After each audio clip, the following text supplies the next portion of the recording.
We take the pre-apprenticeships on because it gives those people the opportunity to earn a wage and actually learn at the same time.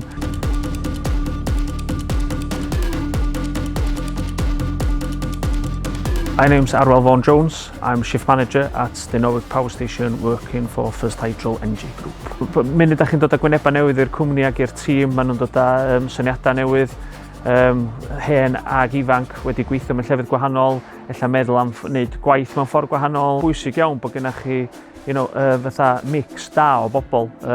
I can't see a downside to hiring apprentices. Like I say, you develop people, you invest in people and you get that investment back tenfold. Ie, so ni'n dweud bod na tua 10 o'r tîm sydd gyda ni yn y control room wedi dod o trwad yr un ffordd. Wedi dechrau fatha apprentices, ella dim yn y cwmni yma, wedi dechrau fatha apprentices modern yn cwmniau eraill, a wedyn wedi ymuno hefo ni neu wedi gwneud gradd yn ei cwmni, ond beth ydw i dweud, so mae gallu developio pobl o tu fewn i'r cwmni weithiau yn helpu, ac hefyd mae jyst yn mae cael pobl sy'n barod i roed yr amser yn y gradd a buddsoddi amser yn eu hunan hefyd yn danos i chi bod nhw'r fath o bobl da chi isio yn y swyddi sydd gennym ni ar gael.